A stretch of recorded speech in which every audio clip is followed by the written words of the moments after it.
মাঠে বিরাট কোহলির আগ্রাসী মানসিকতার প্রশংসায় দিলীপ।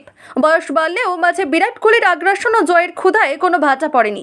ব্যাট হাতে যেমন তিনি দলের অন্যতম ভরসা, তেমনি ফিল্ডিংয়েও তার তীব্রতা এখনও সতীর্থদের অনুপ্রেরণা যোগায়।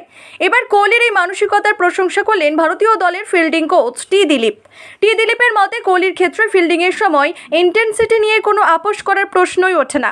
পাওয়ার প্লেতে কভার কিংবা শট মিড উইকেটের মতো গুরুত্বপূর্ণ পজিশনে দাঁড়িয়ে কোহলি তার অসাধারণ রিফ্লেক্স, দ্রুতগতির মুভমেন্ট এবং ডাইভের মাধ্যমে ব্যাটারদের ওপর ক্রমাগত চাপ তৈরি করেন। দিলীপ আরও জানান, সাম্প্রতিক সিরিজেও কোহলিকে প্রতিটি মুহূর্তে অত্যন্ত তীক্ষ্ণ ও সক্রিয় দেখা গিয়েছে। বল তার কাছে আসুক বা অন্য প্রান্তে থাকুক, মাঠের প্রতিটি মুহূর্তে তিনি খেলায় নিজেকে সম্পূর্ণভাবে যুক্ত রাখেন। তার এই সক্রিয়তা শুধু রান বাঁচায় না, দলের বাকি ক্রিকেটারদের মধ্যেও বাড়তি এনার্জি তৈরি করে। সবচেয়ে উল্লেখযোগ্য বিষয়, ক্যারিয়ারের এই পর্যায়ে এসেও কোহলির ফিল্ডিংয়ের তীব্রতায় কোনো পরিবর্তন আসেনি। শেষ ওভারগুলিতেও তাকে এক লং অন থেকে অন্য লং অনে ছুটতে দেখা যায়। বলের পিছনে ছুটে যাওয়া কিংবা দলের প্রয়োজনে দ্রুততম সময় নিজের পজিশনে পৌঁছানো, কোনো কিছুতেই পিছিয়ে থাকেন না তিনি। দিলীপের বক্তব্যে আরও একবার স্পষ্ট, বিরাট কোহলির ক্রিকেটীয় মানসিকতা শুধুমাত্র ব্যাটিংয়ের মধ্যেই সীমাবদ্ধ নয়।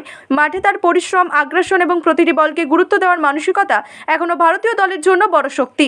ক্রিকেট প্রেমীদের কাছে কোহলির এই লড়াকু মানসিকতায় তাকে অন্যদের থেকে আলাদা করে তোলে। বয়স যতই বাড়ুক, মাঠে তার সেই পরিচিতি, কোহলির এনার্জি যে এখনও অটুট, দিলীপের কথাই তা প্রমাণ মিলল।